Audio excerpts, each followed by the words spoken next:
পালাবদলের বাংলায় তৃণমূল ভেঙে খান খান। এরই মধ্যে কদিন পরে নন্দীগ্রামে উপনির্বাচন।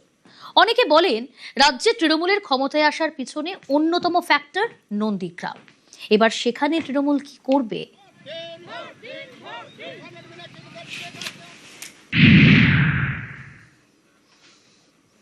তৃণমূল হচ্ছে এখানে বর্তমান সিএম এর কাছে দুবার হারলো। পশ্চিমবাংলায় কোথায় কি তৃণমূল আছে আমার অত দরবার নেই।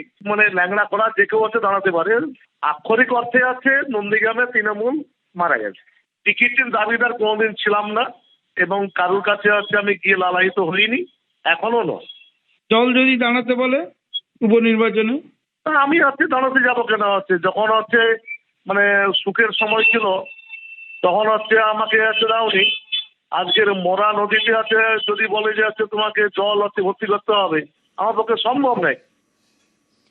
মাঠে নেই তৃণমূল, লড়াইয়ের জায়গায় নেই সিপিআইএমও। মুখ্যমন্ত্রী শুভেন্দু অধিকারীর ছেড়ে যাওয়া আসনে জয়ের মার্জিন বাড়াতেই তৎপর বিজেপি।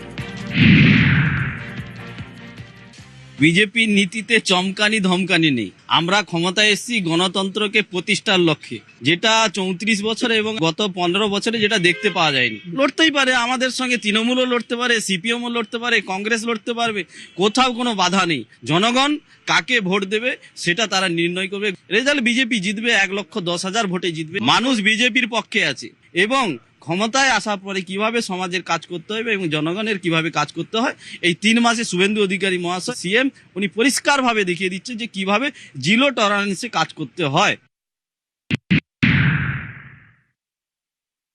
তৃণমূল তো দ্বিধাগ্রস্ত, তারা কোন সিম্বলে লড়বে কি অস্তিত্বহীন অবস্থা। অন্য জায়গায় সিপিএম তো নোটার সঙ্গে লড়াই করে, যারা এই মুহূর্তে আমাদের সঙ্গে কিভাবে নির্বাচনে লড়বে জানি না। কিন্তু অপ্রতিরোধ্যভাবে ভারতীয় জনতা পার্টি এখানে রেকর্ড সংখ্যক ভোটে জয়লাভ করবে এবং নন্দীগ্রামের মানুষ আরও একবার আশীর্বাদ করবেন, তার অপেক্ষায় রয়েছে। প্রায় 1 লাখেরও বেশি ভোটে আমরা এই নির্বাচনে জিতছি এবং আমরা 100% সুনিশ্চিত।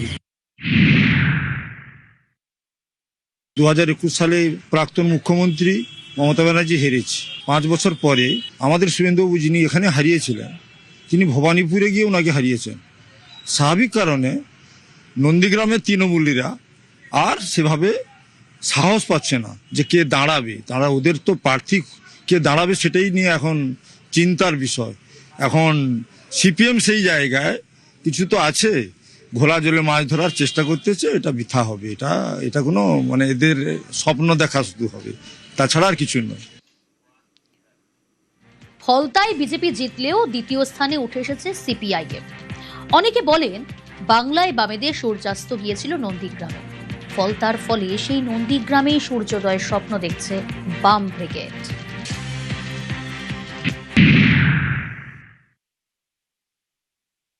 উপনির্বাচনে যাতে আমরা জোরদার লড়াই করতে পারি তার প্রস্তুতি সাপেক্ষ। আমাদের এখনো প্রার্থী ঠিক হয়নি, আমরা প্রার্থীর ব্যাপারে পরে বিবেচনা করব। কিন্তু আগামী নির্বাচনে আমরা প্রত্যাশা করছি যে আমাদের রেজাল্ট ভালো হবে। জিতাহারার কথা পরে, ফল ভালো হবে বিগত বিধানসভা নির্বাচনের থেকে। নন্দীগ্রামে আবার ভোট, উপনির্বাচন, যদিও দিনক্ষণ এখনো ঘোষণা হয়নি, কিন্তু প্রস্তুতি শুরু হয়ে গেছে।